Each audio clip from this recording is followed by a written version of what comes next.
Le soir où elle a quitté le foyer avec un sac poubelle à la main, il lui restait 53 euros en poche et aucune porte à pousser ce soir-là. Brume l'attendait attachée à la clôture depuis l'aube. Elle s'est levée d'un coup, sans aboyer, et s'est placée légèrement en avant, comme si c'était elle qui ouvrait le chemin. On lui avait laissé en héritage rien du tout. Pas de famille, pas de toit, juste une petite annonce froissée à la page 7 d'un journal gratuit. Une locomotive rouillée au fond des bois. 50 euros. Quelqu'un a écrit «bon potentiel». Ça ne voulait rien dire, et pourtant elle a rappelé le numéro. Mais sous les ronces qui recouvraient ces wagons que personne ne voulait, sa chienne a senti quelque chose qu'elle n'aurait jamais su chercher seule. Et ce qu'elle a construit dans ce silence de forêt a changé le sens d'une vie entière, pas seulement la sienne. Si vous avez déjà transformé ce qu'on vous a jeté en quelque chose de vivant, cette histoire vous appartient. Restez jusqu'au bout, abonnez-vous et dites-moi en commentaire. Qu'est-ce que vous avez bâti à partir de rien? Le matin de ses 18 ans, Léa reçut ses affaires dans un sac poubelle noir. Quelqu'un avait noué le haut avec soin, comme si ça changeait quelque chose. Elle prit le sac, le souleva, et il pesait moins lourd qu'une vie entière, beaucoup moins, et traversa le couloir du foyer pour la dernière fois. La porte claqua dans son dos avec le bruit particulier des portes institutionnelles, ce bruit sec et définitif qui ne ressemble à rien d'autre. Dehors, le ciel était blanc. Pas gris, pas nuageux, blanc, uniformément blanc, comme une page qu'on ne t'aurait pas encore décidé de remplir. Brume l'attendait au bout de la chaîne, attachée au poteau de la clôture depuis 6 heures du matin. La chienne leva les yeux, remua une seule fois la queue et se leva sans faire d'histoire. C'était ce que Léa aimait chez elle. Brume ne posait jamais de questions inutiles. Elle avait 3 ans, un pelage noir et blanc, légèrement emmêlé sous le ventre, et une façon de marcher légèrement en avance sur Léa qui donnait l'impression que c'était elle qui ouvrait le chemin. Léa l'avait trouvée dans une poubelle du couloir du bas, il y avait de ça 3 ans. Quelqu'un avait laissé le chiot dans un carton fermé, avec des trous percés au couteau. Elle n'avait jamais su qui. Elle n'avait pas cherché à savoir. Elles marchèrent jusqu'au centre-ville. Il était tôt, les rideaux de fer des commerces étaient encore baissés, et leurs pas résonnaient sur le bitume humide d'une pluie de la nuit. Léa avait 53 euros et quelques centimes dans la poche avant de son jean. Elle avait compté 3 fois. C'était ce qui lui restait après avoir rendu la carte de cantine et payé les derniers 30 centimes qu'elle devait à une fille du dortoir. Elle aurait pu ne pas rembourser. Personne ne l'aurait rattrapée. Mais elle avait payé quand même, parce que c'était la seule chose qu'elle contrôlait encore. Elle s'arrêta devant une laverie automatique, poussa la porte vitrée. Il y faisait chaud, cette chaleur moite des machines en marche, odeur de lessive synthétique et de métal chauffé. Elle n'avait rien à laver. Elle entra quand même, s'assit sur le banc en plastique orange contre le mur du fond et déposa le sac poubelle entre ses pieds. Brume se coucha sur le carrelage, museau posé sur les chaussures de Léa. 2 machines tournaient en sourdine. Un journal traînait sur le banc, froissé, page cornée, gratuit. Le genre qu'on ramasse dans les boulangeries et qu'on abandonne n'importe où. Léa le prit, le feuilleta sans lire vraiment, les yeux glissant sur les photos de véhicules d'occasion, sur les annonces de coiffeurs et de plombiers. C'est à la page 7 qu'elle s'arrêta. Une petite annonce dans un encadré minuscule, imprimé encore 8, noyée entre une offre de tondeuse à gazon et une proposition de garde d'animaux à domicile. Locomotive diesel, plus 2 wagons passagers. Voie désaffectée. Forêt de Solière, Creuse. Bon potentiel. 50 euros. Contact. Monsieur Vera, tel. Elle lut 2 fois, puis une troisième. Bon potentiel? Elle ne savait pas exactement ce que ça voulait dire. Bon potentiel de quoi? Pourquoi? Pour qui? Mais le chiffre était là, 50 euros. Exactement ce qu'elle avait dans la poche, à 3 euros près. Elle regarda Brume. La chienne ne dormait pas, elle la regardait avec cet air calme et attentif qu'elle avait quand elle attendait une décision. Léa plia le journal, le glissa dans son sac. Elle compta ses pièces sur le banc en plastique orange. 3 fois encore, les pièces cliquetant doucement, les unes contre les autres, dans la chaleur de la laverie. 53 € et quelques centimes. Elle appela le numéro depuis son téléphone prépayé. Un homme décrocha à la deuxième sonnerie. Voix courte et sans curiosité. Oui, c'était encore disponible. Oui, il acceptait le chèque ou le liquide.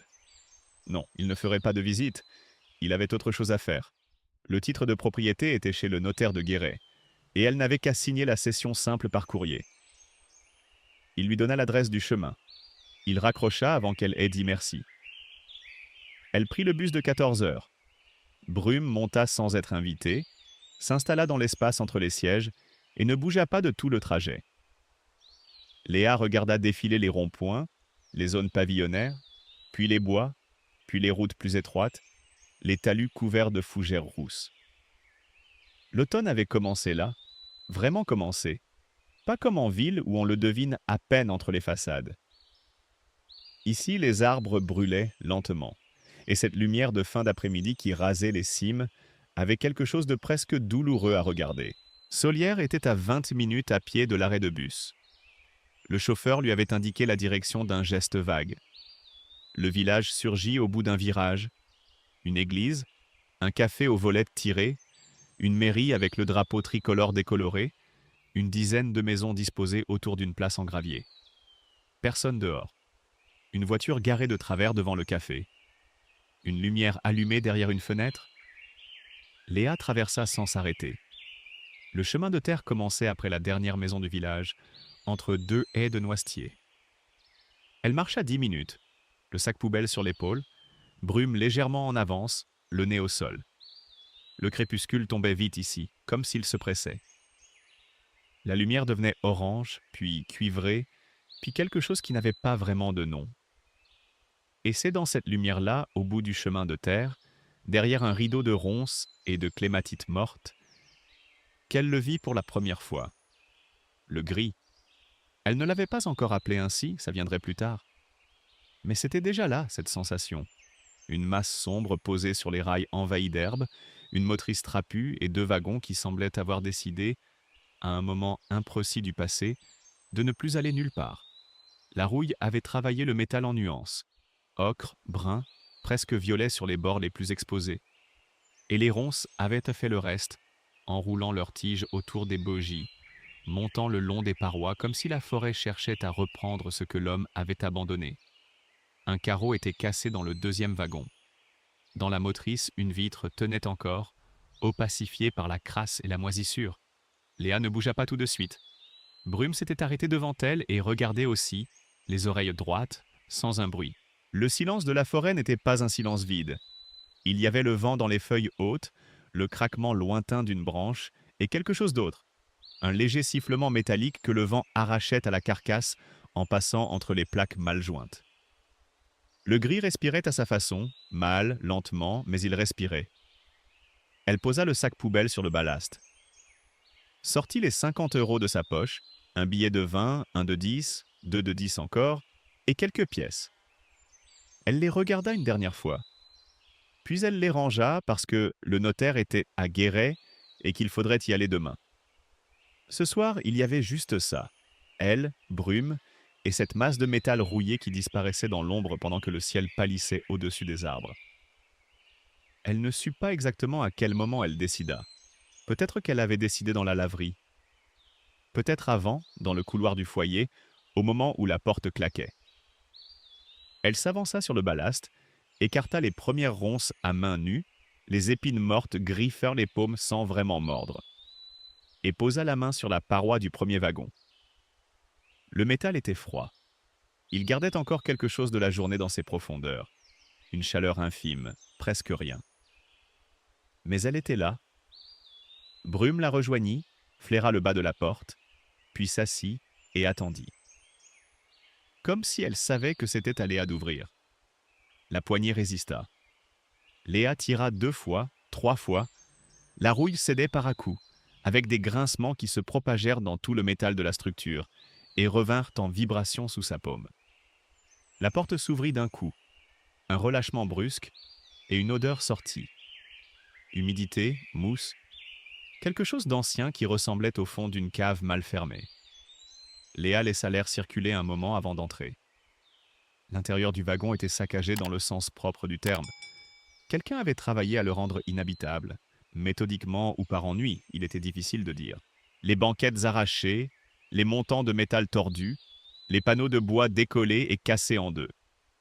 Des graffitis sur toutes les parois, des noms, des dates, des phrases sans suite, peintes en rouge et en noir avec le genre de bombes aérosols qu'on trouve dans les brocantes. Un bout de couverture synthétique roulé dans un coin. Des canettes écrasées. Le sol était couvert d'une couche de poussière et de terre qui avait durci en croûte, et quelque chose avait niché dans l'angle supérieur droit. Des brindilles, de la mousse sèche, peut-être une nichée ancienne et vide. Léa fit le tour lentement, sans rien toucher sauf le minimum nécessaire pour passer. Elle alluma la lampe de son téléphone. Les vitres brisées laissèrent dépasser le froid maintenant, et la lumière de l'écran découpait les graffitis en ombre qui bougeaient quand elle déplaçait le faisceau. Son cœur se serra. Pas de façon dramatique, pas comme un chagrin, mais comme on serre le poing quand quelque chose fait mal, sans qu'on ait décidé de réagir. Elle connaissait cet endroit déjà. Pas celui-là en particulier, mais ce que ça voulait dire. Un lieu qu'on a laissé tomber. Elle était sur le point de reculer vers la porte.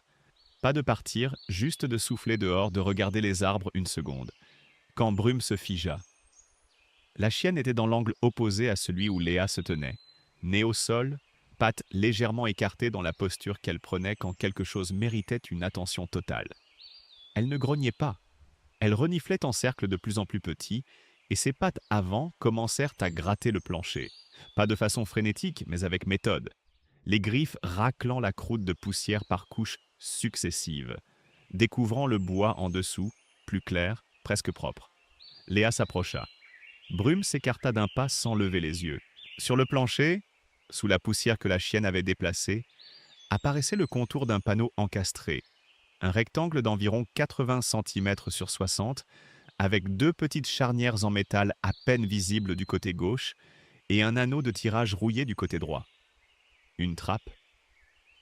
Léa s'accroupit, glissa deux doigts dans l'anneau et tira. La trappe résista moins que la porte d'entrée.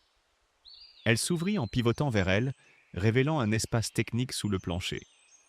Un compartiment d'une cinquantaine de centimètres de hauteur, courant sur toute la largeur du wagon, accessible par une courte échelle de 3 barreaux en fer. Léa descendit la lampe en premier. Le compartiment était sec. Pas d'humidité visible sur les parois, pas de taches de moisissure sur le métal, pas de flaques au sol. L'isolation technique du wagon avait préservé cet espace en dessous. L'air y était vieux et stagnant, mais sec comme la cave d'une maison de pierre bien fermée. Le sol de métal était recouvert d'une feutrine industrielle gris foncé, fixée aux parois par des rivets, intacts. Deux câbles chemisés de plastique orange couraient le long du mur du fond, sectionnés proprement à leurs extrémités.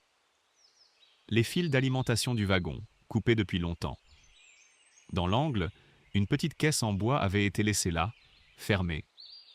Léa l'ouvrit sans précaution, trouva à l'intérieur un carnet à moitié rempli d'inscriptions techniques, des petits câbles, des boulons dans un sachet, rien d'autre. Elle descendit l'échelle entière et s'allongea sur la feutrine. Le plafond du compartiment, qui était le plancher du wagon, était à 40 cm de son visage. Elle éteignit la lampe. Dans le noir complet, elle sentait le froid du métal contre ses épaules à travers le tissu de son manteau, et au-dessus d'elle, à travers le plancher et les parois, le vent qui continuait de siffler entre les plaques. Mais ici, en dessous, l'air ne bougeait pas. Il faisait froid, mais c'était un froid immobile, prévisible, le genre de froid contre lequel on peut quelque chose. Elle ralluma la lampe. Au-dessus de la trappe, Brume regardait en bas, les deux pattes avant posées sur le bord de l'ouverture, tête inclinée. « Tu as mieux cherché que moi, » dit Léa. Sa voix résonna bizarrement dans le métal, plus proche, plus pleine qu'à l'extérieur. Brume descendit les 3 barreaux avec précaution, s'installa contre Léa et posa la tête sur ses genoux. Le poids était familier. Léa posa la main sur le flanc de la chienne, sentit la chaleur sous le pelage, la respiration régulière. Dehors, le vent jouait sa note dans les plaques rouillées. Ce n'était pas un silence confortable, pas encore. C'était un silence de début. le genre qui peut devenir n'importe quoi. Elle ne dormit pas bien cette nuit-là, mais elle dormit. Les premières nuits ressemblaient moins à de la survie qu'à une longue négociation avec le froid. Léa avait sorti de son sac poubelle tout ce qu'il contenait. 2 jeans, 3 pulls, une veste polaire, une paire de chaussettes en laine qu'elle n'avait jamais portées, un carnet, un stylo, le chargeur de son téléphone qu'elle ne pouvait brancher nulle part. Elle avait superposé les vêtements sur la feutrine du compartiment, créant une sorte de matelas de textile qui absorbait une partie du froid montant du métal. Elle avait récupéré la couverture synthétique abandonnée dans le wagon du dessus. Elle puait l'humidité, mais elle était épaisse, et s'en était couverte avec brume pressée contre ses jambes. Elles avaient partagé la chaleur de cette façon, méthodiquement, sans sentiment. Le matin, elle allait à la rivière. Il y en avait une à 600 mètres en contrebas du chemin, une rivière étroite et froide qui coulait entre les pierres avec un bruit de verre qu'on casse doucement. Elle remplissait sa gourde, lavait son visage, laissait Brume boire. Elle mangeait ce qu'elle avait pu acheter à la supérette du village. Barres de céréales, fromage sous blister, pain de mie emballé dans du plastique. Elle n'y allait qu'une fois par jour, tôt le matin, avant que les gens commencent à se croiser sur la place. Elle payait exactement ce qu'elle prenait, disait bonjour à la caissière, repartait sans traîner. La caissière la regardait sans sourire, sans hostilité non plus, avec cette neutralité des gens qui attendent de voir ce que vous êtes avant de décider ce qu'ils pensent de vous. Le reste du temps, elle travaillait. Pas encore construire. Pas encore. Elle n'avait ni outils, ni matériaux, ni les autorisations dont elle ne savait même pas encore qu'elle aurait besoin. Elle travaillait à comprendre ce qu'elle avait entre les mains. Elle inspecta chaque wagon centimètre par centimètre. La motrice en premier, qui était la mieux préservée structurellement, les vitres intactes, la cabine de conduite encore en place même si tous les instruments avaient été arrachés. Puis le premier wagon, dont le toit gardait encore sa tôle ondulée d'origine, malgré 2 creux inquiétants dans l'angle nord. Puis le deuxième wagon, le plus abîmé, dont une paroi latérale avait commencé à travailler vers l'extérieur, sous l'effet du gel et du dégel successifs. Elle notait tout dans son carnet. Schémas maladroits à main levée, dimensions estimées au pas, problèmes prioritaires, idées sans solution encore. Elle n'était pas menuisière, pas plombière, pas architecte. Elle avait passé l'essentiel de ses 18 ans dans des foyers où on ne lui avait appris ni à construire ni à réparer quoi que ce soit d'utile. Mais elle savait observer et elle savait chercher, sur son téléphone, chaque soir, avec ce qui lui restait de batterie et le signal capricieux qui disparaissait dès qu'elle bougeait de 2 mètres. Elle lisait des forums de bricolage, des tutoriels de rénovation de tiny house, des fils de discussion sur les matériaux isolants. Elle lisait les mains croisées sur la poitrine pour avoir chaud, les genoux remontés, brume contre ses pieds, et les mots techniques entraient en elle avec une lenteur appliquée qu'elle n'avait jamais eue à l'école. C'est pendant cette période qu'elle vit Marcel pour la première fois, sans savoir encore son nom. Elle l'aperçut depuis le toit de la motrice où elle était montée pour évaluer l'état des gouttières. Une silhouette debout à la fenêtre du premier étage d'une maison visible entre les arbres, à 150 mètres environ à l'est. La silhouette tenait quelque chose devant ses yeux. Léa mit une seconde à comprendre que c'était des jumelles. Elle continua son inspection sans changer de comportement, sans faire un signe. La silhouette ne bougea pas non plus. Ils se regardèrent ainsi depuis leurs distances respectives, l'un depuis son wagon, l'autre depuis sa fenêtre, et aucun des deux ne fit rien de cet échange. Le 4e matin, Brume aboya. C'était rare. La chienne aboyait peu, seulement quand quelque chose justifiait vraiment le son.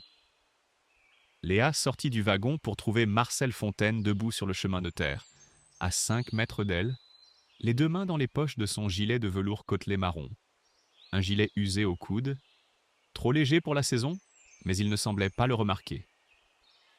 Il était de taille moyenne, le dos légèrement voûté avec cette courbure des gens qui ont porté des choses lourdes pendant des décennies, les cheveux blancs coupés courts, le visage creusé de rides qui n'étaient pas des rides d'expression, des rides de résistance, de silence, d'air froid. Il avait 74 ans, Léa l'apprendrait plus tard. Ce matin-là, il lui en donnait plus et moins en même temps. Plus à cause de quelque chose d'épuisé dans sa posture, moins à cause de ses yeux qui étaient à un moment restés vifs, d'une façon que rien n'avait encore réussi à éteindre tout à fait. Il lui cria de dégager, pas violemment, pas avec de la colère, plutôt avec l'impatience de quelqu'un qui est certain d'avoir raison et qui n'a pas de temps à perdre avec les explications. Ce n'était pas une vie pour une fille, dit-il. C'était dangereux. Le terrain était instable, les wagons pouvaient m'en basculer, et de toute façon, les gens du village n'allaient m'en pas laisser ça durer. Il dit tout ça en regardant non pas Léa, mais le gris, comme si c'était au wagon qu'il s'adressait. Léa ne répondit pas tout de suite. Elle laissa le silence exister, 1, 2, 3 secondes. Puis elle le regarda dans les yeux et Marcel, légèrement surpris, soutint le regard. Brume s'était assise entre eux deux, calme, les oreilles basses. « J'ai le titre de propriété, » dit Léa. 3 mots et un article. Elle ne dit rien d'autre. Elle tint la laisse de Brume et ses mains ne tremblèrent pas. Marcel ferma la bouche, la rouvrit, la referma. Son visage ne bougea pas vraiment. Il n'y avait pas de défaite dedans, pas encore. Plutôt le genre de recalibrage silencieux que font les gens qui avaient prévu un scénario et qui en découvrent un autre. Il tourna les talons et repartit sur le chemin sans un mot. 2 jours plus tard, Léa reçut la visite d'un homme en imperméable beige qui se présenta comme l'adjoint au maire. Il lui tendit un courrier avec le logo de la mairie de Solières en haut à gauche. Il lui était signifié qu'elle occupait un terrain soumis à des réglementations d'urbanisme et que tout aménagement, même temporaire, nécessitait une déclaration préalable. Elle avait 15 jours pour quitter les lieux ou pour régulariser sa situation. La mention légale à la fin précisait que le non-respect de cet avertissement entraînerait une saisine de la gendarmerie. L'adjoint attendit une réaction. Léa lut le courrier en entier, le plia soigneusement sur lui-même et le glissa dans la poche de sa veste. « Merci, dit-elle. » L'adjoint repartit. Léa s'assit sur le marchepied du wagon et regarda la forêt un moment. Dans les arbres, quelque chose, un merle ou peut-être un geai, lançait une note répétée, régulière, sans réponse. Elle sortit son carnet et nota, en haut d'une page vierge, « Déclaration préalable ». En dessous, elle écrivit « Comment ». Il était presque minuit quand les phares de la voiture apparurent sur le chemin de terre. Léa entendit d'abord le moteur, un bruit de diesel avec quelque chose de légèrement désaccordé dedans, puis la lumière qui trouait les arbres, puis le crissement des cailloux sous les pneus. La voiture s'arrêta à une vingtaine de mètres, les phares éteints d'un coup. Une portière. Des pas sur le ballast. Brume s'était levée mais ne grognait pas, ce qui voulait dire quelque chose. La femme s'arrêta devant le wagon et leva les yeux sur la structure sans rien dire pendant un moment. Elle avait une 40aine d'années, des cheveux courts et noirs, une veste de travail avec des poches à fermeture éclair, un carnet à spirale qu'elle tenait sous le bras sans l'avoir encore ouvert. Elle ne ressemblait pas à quelqu'un qui cherchait à se réchauffer ou à demander sa route. « Ma voiture est tombée en panne à 200 mètres, dit-elle. J'ai vu la lumière. » Léa avait une bougie allumée à l'intérieur du compartiment, une bougie de chauffe-plat plantée dans un couvercle de boîte de conserve. La lumière devait filtrer par la trappe ouverte et monter jusqu'aux interstices des planches. « Le garagiste arrive demain matin, » continua la femme. « Je m'appelle Inès Savard. » Elle disait ça comme on donne une information technique, sans attendre qu'on lui demande et sans en attendre grand-chose en retour. Elle regardait le wagon avec le regard particulier de quelqu'un qui mesure, qui calcule l'épaisseur des parois et le degré d'inclinaison du toit, qui cherche les points de résistance et les points de faiblesse dans une structure. « Architecte, » dit-elle, répondant à une question que Léa n'avait pas posée. « Je travaille pour une association de réhabilitation rurale. » Elle fit une pause. « D'habitude, je récupère des granges. » Brume s'approcha d'elle et la flaira avec soin. Inès baissa la main, la laissa renifler sa paume ouverte, sans faire le geste trop large de ceux qui veulent trop plaire aux chiens et se font mordre. « Je peux voir ?» dit Inès. Léa réfléchit une seconde. Pas parce qu'elle hésitait vraiment, mais parce que, C'était la première fois en 10 jours que quelqu'un lui demandait la permission pour quelque chose qui la concernait. Elle fit signe d'entrer. Inès parcourut les wagons avec la lampe frontale qu'elle sortit de la poche de sa veste. Méthodique, silencieuse, touchant les parois du bout des doigts, frappant le métal de sa jointure à intervalles réguliers pour écouter la réponse. Elle s'accroupit pour examiner les bogies, remonta debout pour évaluer le toit, se pencha par la fenêtre brisée pour regarder l'angle de la fondation. Léa la suivit sans parler. Brume suivit Léa. Dans la motrice, Inès s'arrêta devant le carnet que Léa avait laissé ouvert sur le tableau de bord. « C'est vous qui avez fait ça ?» Elle parlait des schémas, des dimensions notées, des problèmes listés avec leurs questions ouvertes en regard. « Oui, » dit Léa. Inès relut une page, puis une autre. Elle avait ce genre de silence qui ne ressemble pas à l'indifférence. Un silence de quelqu'un qui écoute ce que les choses ont à dire. « Les mesures sont justes, dit-elle. À 15 centimètres près sur la longueur, mais juste. » Elle referma le carnet et le rendit. « Je n'ai pas de projet en ce moment. Toi, si. » Léa ne répondit pas tout de suite.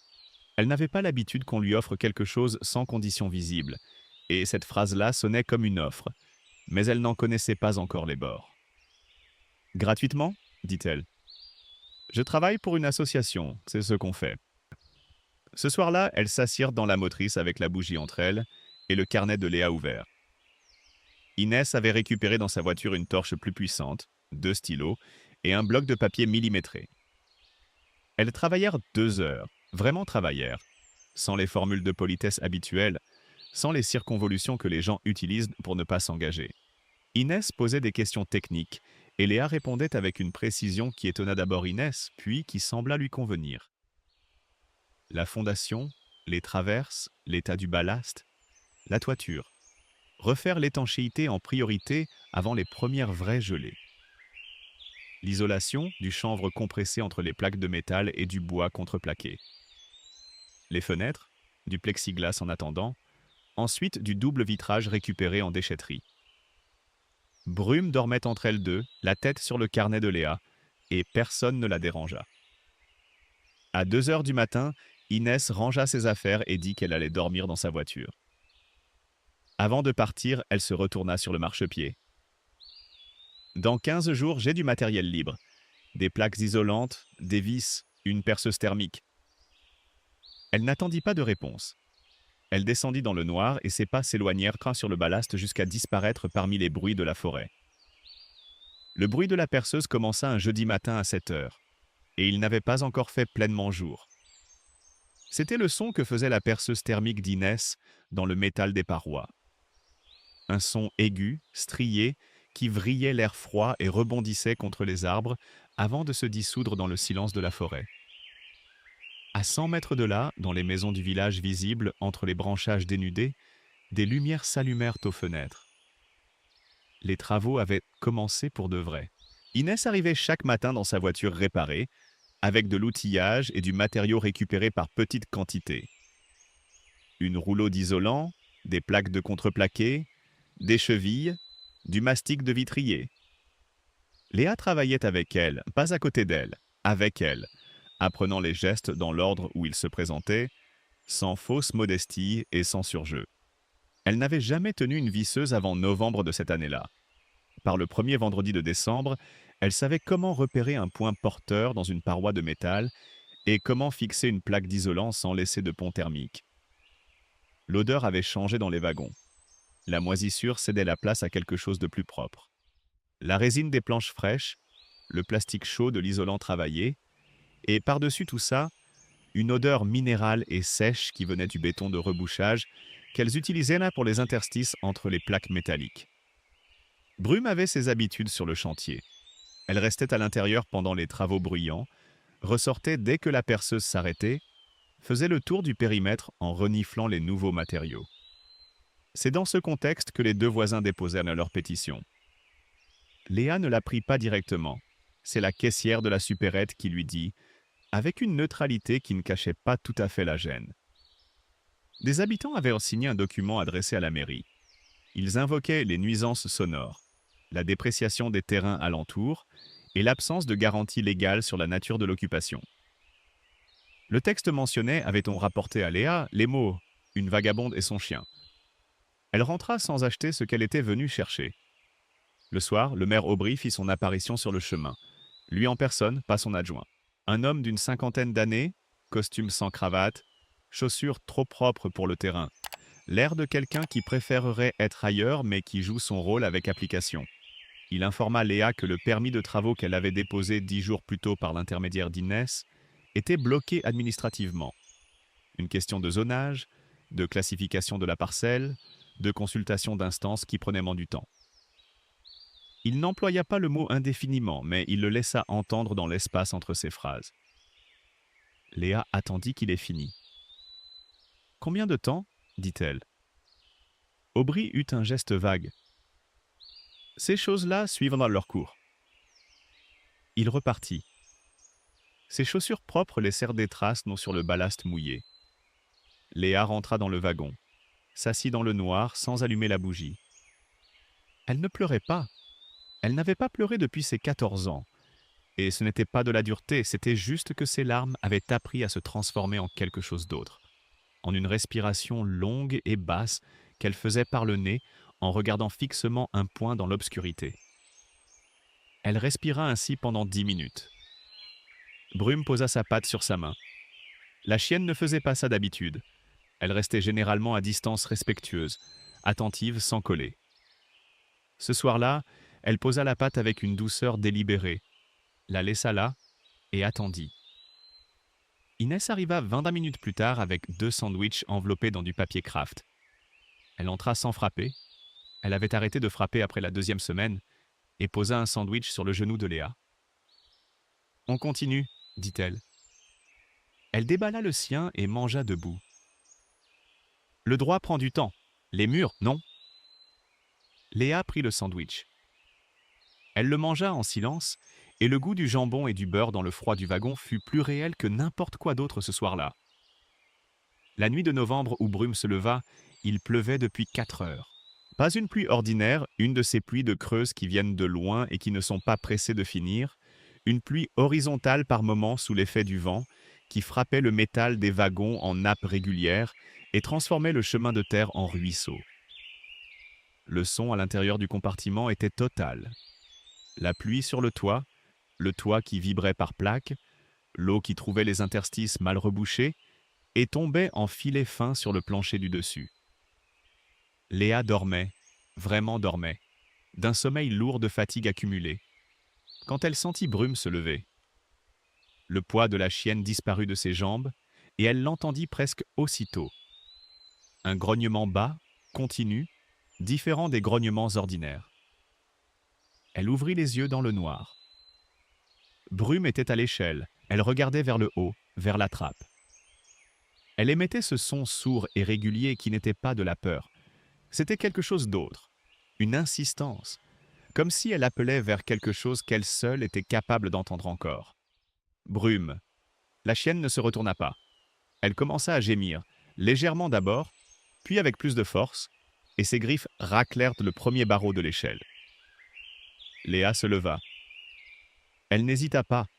Elle n'avait pas encore compris ce qui se passait, mais elle connaissait les gradations de Brume, et ce qu'elle entendait n'avait pas de catégorie dans les comportements habituels de la chienne. Elle attrapa sa veste, ses chaussures, sa lampe de poche et monta. Dehors, la pluie était glaciale et immédiate. Le faisceau de la lampe éclairait les gouttes qui tombaient en diagonale, la boue qui brillait sur le ballast, les premières branches des arbres agitées par le vent. Brume était déjà sur le chemin, en avance d'une dizaine de mètres, qui regardait en arrière pour vérifier que Léa suivait. Elles allèrent vers l'est, vers la maison de Marcel. La lumière de la lampe n'atteignait pas les fenêtres depuis le chemin. La maison était à 100 mètres entre les arbres, une masse sombre avec une seule lucarne allumée en faible rougeâtre. Peut-être une veilleuse ou une ampoule basse. Brume traversa le jardin en poussant le portail avec son museau. Il n'était pas fermé à clé, et alla directement à la porte de service, sur le côté, et se mit à gratter le bas de la porte avec les 2 pattes avant sans discontinuer. Léa frappa. Pas de réponse. Elle essaya la poignée, fermée. Elle fit le tour jusqu'à la fenêtre de la cuisine, appuya son visage contre le verre. Marcel était sur le sol de la cuisine. Il était allongé sur le flanc, les bras ramenés sur la poitrine, et l'eau recouvrait le carrelage autour de lui sur une dizaine de centimètres. Une canalisation avait cédé sous l'évier. Léa le vit tout de suite. Le tube de cuivre rompu et l'eau qui continuait de couler en un filet régulier depuis des heures. Marcel bougea la tête en entendant les coups sur la vitre. Il était conscient. Mais il ne se relevait pas. La fenêtre de la buanderie à l'arrière n'avait pas de verrou. Léa l'ouvrit avec son couteau de poche, entra, traversa le couloir en courant. Marcel était hypothermique. Elle ne connaissait pas encore le mot cette nuit-là, mais elle en reconnaissait les signes sans les avoir appris vraiment. Le tremblement qui n'était plus coordonné, la peau d'une couleur qui n'était pas normale, la lenteur de la parole. Il lui dit qu'il était tombé 2 heures avant, que sa hanche avait glissé sur l'eau répandue et qu'il ne pouvait plus se remettre debout. Pas une fracture, il le saurait, mais quelque chose avait cédé dans le bas du dos et la douleur l'empêchait de coordonner le mouvement. Léa coupa l'eau sous l'évier. Elle alla chercher des couvertures dans le couloir. Il y en avait une pile sur l'étagère du bas, des couvertures en laine épaisse et lourde qui sentèrent la naphtaline. Elle en fit plusieurs couches autour de Marcel, le roula dedans avec précaution, parla pendant qu'elle travaillait. Pas pour le réconforter, mais parce que la voix humaine faisait quelque chose au corps qui tremble. Elle le savait sans en avoir la théorie. Elle appela le 15 avec son téléphone, donna l'adresse comme elle put. Elle ne connaissait pas le numéro de la maison, mais elle décrivit la route, le chemin, la lucarne allumée, et les secours arrivèrent 32 minutes plus tard.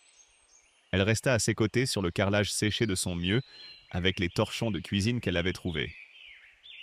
Marcel ne dit pas grand-chose pendant ces 32 minutes. Il ferma et rouvrit les yeux plusieurs fois, comme pour vérifier que la scène restait cohérente. Brume s'était allongée près de lui, le dos contre son bras, et sa chaleur à elle aussi faisait partie du tout. À l'hôpital, dans le couloir des urgences où on les avait fait attendre, Marcel ouvrit les yeux sur sa civière et trouva Léa debout à côté. Il leva une main, l'attrapa par le poignet, une prise ferme, pas le geste incertain d'un homme affaibli. « C'est le chien qui t'a amené ?» Sa voix était rauque, presque inaudible. Léa regarda Brume qui attendait assise contre le mur en face, les oreilles basses dans la lumière blanche du couloir. « C'est toujours elle qui décide, » dit Léa. Marcel referma les yeux. Il ne lâcha pas le poignet tout de suite. Marcel rentra de l'hôpital un vendredi de décembre, 8 jours après la nuit de la cuisine inondée. Sa fille l'avait conduit depuis Limoges, une femme aux gestes efficaces qui repartit dans l'heure et ne demanda pas à voir le wagon. Léa le vit arriver depuis le toit du premier wagon où elle fixait des plaques d'isolant avec Inès. Elle continuait à visser. 1 heure plus tard, elle entendit des pas sur le ballast, un pas particulier, un peu traîné du pied gauche, qu'elle apprit à reconnaître ce jour-là et qu'elle n'oublierait plus. Elle descendit. Marcel était sur le chemin, debout sans canne, même s'il en avait une dans la main droite qu'il tenait par le milieu, comme une chose dont il n'avait pas décidé encore s'il allait s'en servir. Il portait sous le bras gauche une boîte métallique rectangulaire, le genre de boîte à outils de cheminot qu'on ne fabrique plus. Fer gris anthracite, coin renforcé, étiquette émaillée sur le couvercle avec un numéro matricule presque effacé. Il posa la boîte au pied du marchepied du wagon, sans mots, sans geste d'accompagnement.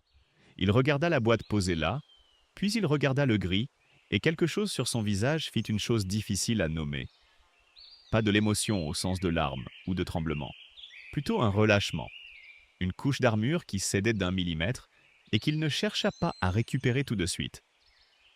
Il repartit. Le lendemain matin, il fut de retour, cette fois avec ses 2 mains libres et la canne à la ceinture comme un outil de plus. Inès le regarda arriver sans rien dire. Marcel inspecta le travail en cours avec le regard de quelqu'un qui a passé 40 années à s'occuper de métal, et il indiqua 2 points où les plaques de fixation étaient mal positionnées par rapport à la dilatation thermique des parois. Il avait raison sur les 2 points. Inès le reconnut sans faire d'histoire. Ce soir-là, Marcel alla voir Aubry. Léa ne le sut que le lendemain, par Inès qui l'avait appris par la caissière de la supérette qui avait entendu l'adjoint en parler à sa femme. Marcel avait frappé à la porte de la mairie en dehors des heures d'ouverture, avait attendu qu'Aubry ouvre lui-même et lui avait dit, sans hausser la voix, sans en faire plus, qu'une fille lui avait sauvé la vie et son chien avec, et que si la mairie avait l'intention de la mettre dehors, il voulait qu'on le lui explique en face. Aubry convoqua Léa 3 jours après. Il lui tendit un document. Permis provisoire de travaux, validité 6 mois, assorti de conditions strictes sur les matériaux, le volume des travaux autorisés et le respect des horaires de chantier. La moindre infraction entraînerait une révocation immédiate. Il prononça cette dernière phrase avec le ton de quelqu'un qui voulait qu'on sache qu'il gardait une sortie ouverte. Léa lut le document. Elle signa. À partir de ce moment, Marcel devint le troisième bras du chantier. Il n'annonça pas sa présence. Il arrivait, regardait où on en était, trouvait quelque chose à faire dans ses cordes et le faisait. Il connaissait les vieux rails par le cœur, littéralement, les références des aciers, les spécifications de tension, les tolérances thermiques de ce type de métal. Il savait comment ouvrir un panneau soudé sans endommager ce qui était dessous. Comment reconnaître une soudure de structure d'une soudure de finition. Comment lire une déformation dans le métal pour en comprendre la cause. Inès travaillait avec lui comme avec un collègue. Questions directes, réponses directes, pas de préambule. Il y eut un soir où Léa les regarda tous les deux depuis la porte de la motrice. Marcel à genoux sur le ballast en train d'ajuster un bogie avec une clé à molette. Inès debout derrière lui qui tenait un plan plié en 4 à la hauteur des yeux. Et Brume couché entre eux sur le gravier froid, le menton sur les pattes. La lumière de décembre rasait les arbres à l'ouest et frappait le métal rouillé des wagons avec cette teinte particulière qui faisait penser à du cuivre chauffé, quelque chose d'orange profond, et bref avant que le gris reprenne ses droits. Marcel dit quelque chose à voix basse qu'Inès nota sur son plan. Personne ne regarda Léa, et c'était bien ainsi. Les pluies commencèrent vraiment la première semaine de janvier, pas les pluies d'automne qui avaient rythmé les 2 premiers mois. Celles-là, c'était point des pluies continues, sourdes, qui tombèrent 10 heures sur 24 et gonflèrent les ruisseaux jusqu'au chemin. Le terrain autour des rails absorbait l'eau jusqu'à la saturation, et au-delà. Un matin de la 3e semaine, Léa entendit un son qu'elle n'avait pas encore entendu. Un craquement sourd, profond, qui semblait venir de sous le ballast plutôt que des wagons eux-mêmes. Elle sortit pieds nus sur le marchepied. Elle s'en rendit compte à la morsure du froid sur le métal et vit que le gris n'était plus tout à fait à l'horizontale. La motrice était encore droite, mais le deuxième wagon avait pivoté d'environ 2 degrés vers la gauche. Légèrement, suffisamment pour que le bord du toit ne soit plus dans l'axe du premier wagon. Un glissement de terrain partiel avait déstabilisé les traverses à l'arrière. Les pluies avaient saturé la couche argileuse sous le ballast. Et cette couche avait bougé, lentement, peu, mais elle avait bougé, emportant 3 traverses avec elle et laissant les rails en porte-à-faux sur 40 cm. Les experts municipaux arrivèrent le jour même, envoyés par Aubry qui avait dû être informé par un voisin ou par l'adjoint qui avait le chemin à l'œil. 2 hommes en cire verte avec des sondes et un nivelot laser. Ils passèrent 1 heure à prendre des mesures, parlèrent entre eux à voix basse et rendirent leurs conclusions à Aubry par téléphone sous les yeux de Léa. Elle n'entendit pas ce qu'il dit, mais elle vit ce que son visage fit en raccrochant. Aubry parla d'arrêter le chantier définitivement. Zone à risque. La formule était dans son lexique, propre, sans bavure. Si le terrain continuait de bouger, les wagons pourraient basculer. La responsabilité de la mairie serait engagée, et le permis provisoire était de toute façon conditionnel. Il n'y avait pas de malveillance dans sa voix, seulement la précision mécanique de quelqu'un qui choisit le chemin le plus étroit pour ne pas se faire attraper par les bords. Marcel était arrivé pendant l'inspection. Il avait regardé les 2 experts travailler, regardé le sol, regardé les traverses. Quand ils partirent, il s'accroupit et porta les mains à la terre sous le ballast. Il la prit dans ses paumes, la sentit, la pressa entre ses doigts pour en évaluer la consistance. « Ce n'est pas irrécupérable, dit-il. Pas à Léa, pas à Inès, à personne en particulier comme quelqu'un qui vérifie un calcul à voix haute. Mais il faut faire vite, et à la main. À la main voulait dire sans machine. Pas d'engin de terrassement sur ce terrain-là, pas dans cet état. Cela voulait dire des bras et des dos et des outils portés à la main, une nuit entière peut-être, à stabiliser les fondations avant que le terrain ne bouge encore. Inès appela 2 personnes, des contacts de son association, 2 hommes qui arrivèrent en pick-up à la tombée du soir, avec des sacs de ciment, des planches de coffrage et des barres métalliques. Marcel alla chercher chez lui des outils qui n'étaient plus dans aucun catalogue. Léa ne sut pas comment les 2 autres arrivèrent. Au moment où ils commencèrent vraiment, vers 22 heures, lampe frontale allumée dans la pluie fine, 2 silhouettes émergèrent du chemin. Elle les reconnut de vue. Un homme du village, la cinquantaine, qui avait un jardin visible depuis les wagons, et une femme plus jeune dont elle ne connaissait pas le nom. Ils n'avaient pas été appelés. Ils étaient venus avec des bottes en caoutchouc et un silence qui n'avait pas besoin d'explication. La nuit se passa en gestes. On creusait sous les traverses déplacées pour dégager la terre argileuse. On glissait des planches en coffrage sous les rails pour répartir le poids. On coulait du béton de fortune mélangé dans des seaux, on le tassait, on attendait qu'il prenne dans le froid. Le ciment prenait plus lentement que prévu. Marcel marmonna quelque chose sur la température qui ralentissait la réaction chimique. Et il fallut tenir les planches en place à la main pendant des quarts d'heure en maintenant la pression. Les mains gelaient dans les gants de travail. La pluie avait repris après minuit, fine et tenace. À 4 heures du matin, Marcel dit « Ça tient ». Il le dit comme il disait tout, sans ornement, sans soulagement démonstratif. Il le dit parce que c'était vrai et qu'il était utile de le dire. Inès vérifia avec le nivelot. Le 2e wagon s'était légèrement remis dans l'axe avec la stabilisation des traverses. Pas parfaitement. Il restait un demi-degré d'inclinaison résiduelle qui demanderait un travail supplémentaire. Mais il tenait.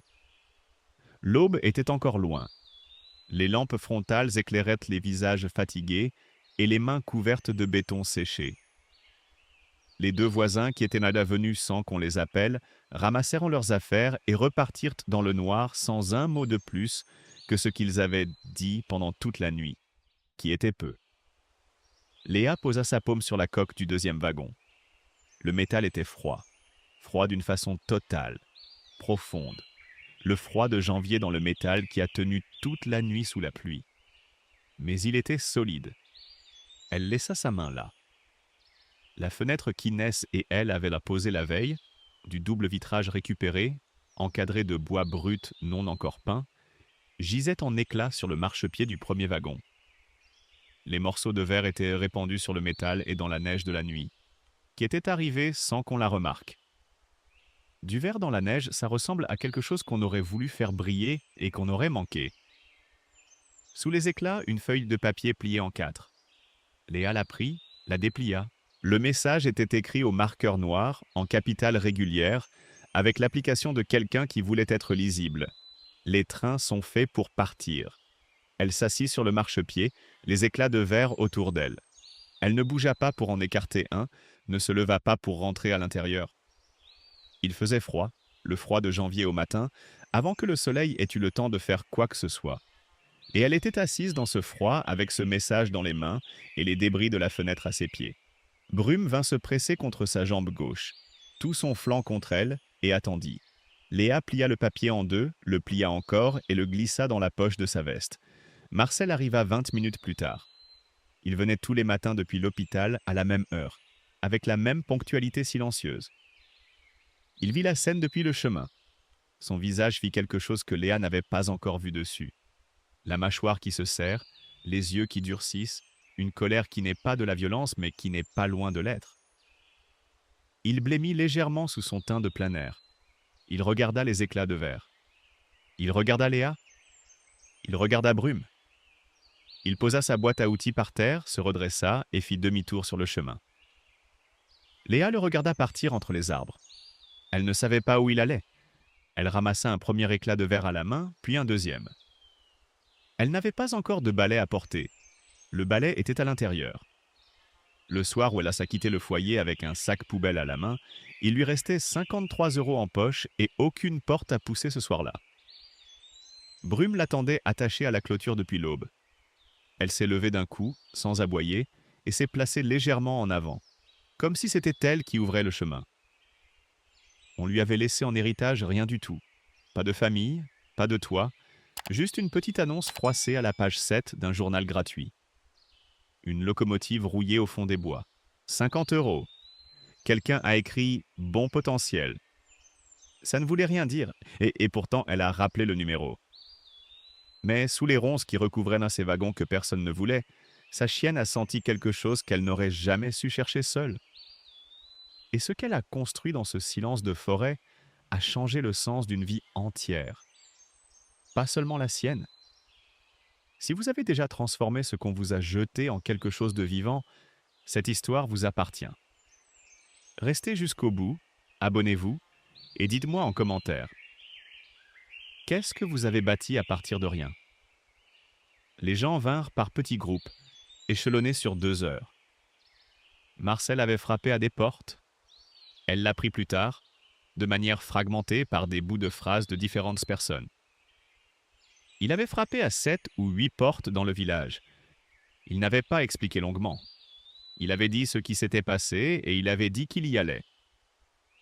La plupart des gens qui vinrent étaient ceux qui n'avaient ni signé la pétition, ni s'étaient particulièrement manifestés jusque-là.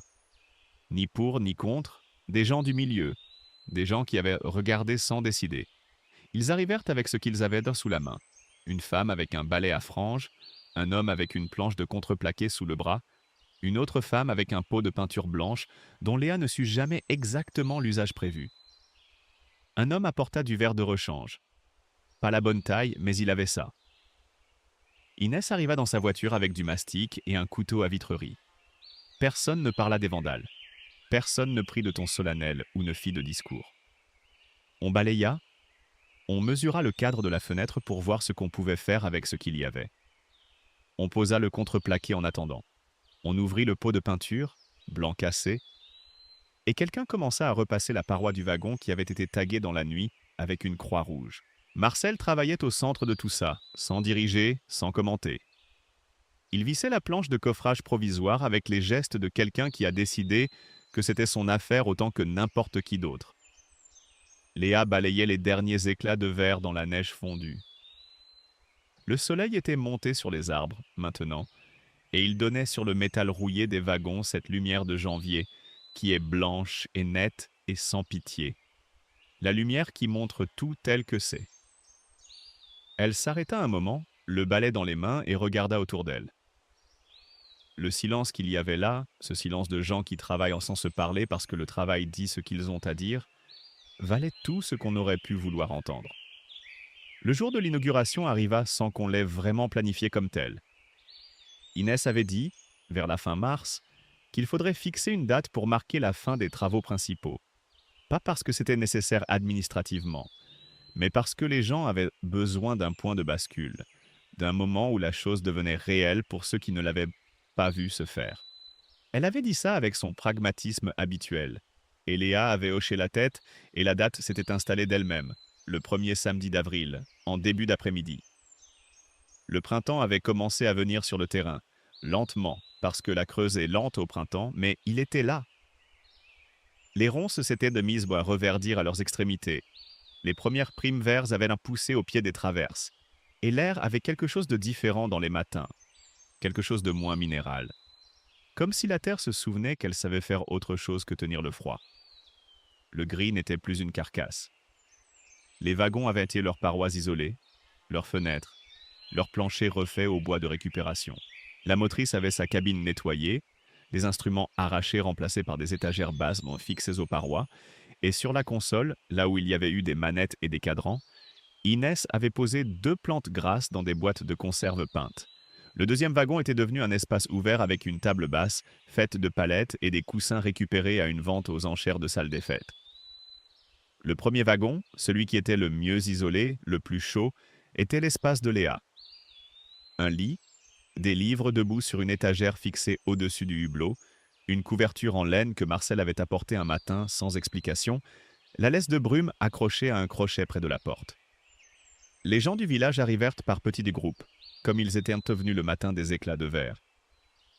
la caissière de la supérette, l'homme au contreplaqué, la femme au pot de peinture. 2 ou 3 voisins qu'on ne voyait jamais en public venir avec leur manteau du dimanche, et un air de quelqu'un qui ne sait pas très bien ce qu'on fait là, mais qui est là quand même. Et parmi eux, entrés discrètement, sans annonce, 2 visages que Léa reconnut pour les avoir vus dans la liste de signature de la pétition.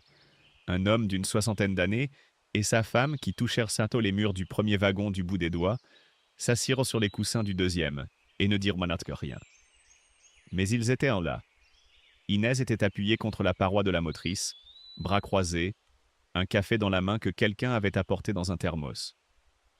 Marcel était debout près de la porte du premier wagon, la boîte à outils toujours à ses pieds même ce jour-là, même pour l'inauguration, comme s'il ne savait pas être là autrement qu'avec quelque chose à faire sous la main. Le silence se fit naturellement, sans que personne l'ait demandé. C'est dans ce silence que Marcel parla. Il n'avait pas prévu de parler.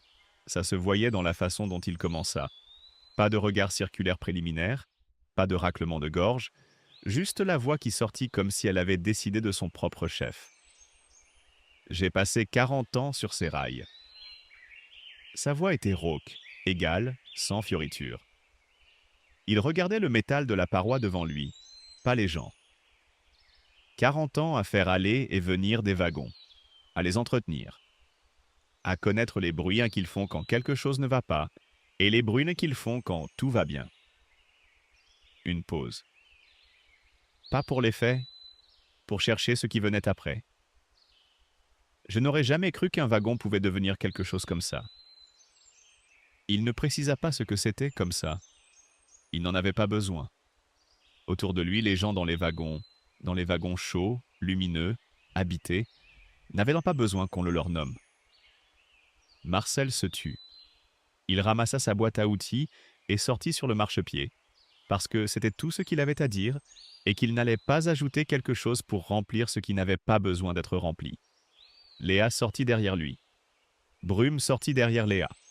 Elles s'arrêtèrent sur le marchepied du premier wagon, face à la forêt. La lumière de début d'avril frappait les arbres encore mi-nus, et le métal des wagons ensemble, une lumière oblique et dorée, qui posait une teinte chaude sur la rouille et transformait chaque ride du métal en quelque chose qui ressemblait presque à de l'or ancien. Les ronces nouvelles au pied des traverses avaient des feuilles pas encore grandes comme un ongle. Quelque chose chantait dans les arbres. Pas un merle cette fois, quelque chose de plus léger, de plus haut. Léa avait nulle part où aller. Elle n'avait pas de bus à prendre, pas d'heure de fermeture à respecter, pas de porte qui allait claquer. Elle n'avait pas non plus de sentiment de victoire. Ce n'était pas ça, ce n'était pas le bon mot pour ce qui était là. C'était plus simple et plus difficile à la fois que la victoire. Brume s'assit à côté d'elle sur le marchepied, l'épaule contre sa jambe, et regarda la forêt elle aussi. La lumière de fin de journée continuait de travailler le métal rouillé, ce métal qu'on laisse aller, qu'on pensait mort, et qui chante sous la pluie, qui rougit de chaleur, qui tient. Léa posa la main sur la paroi du wagon. Elle n'avait nulle part où aller, parce qu'elle était déjà là,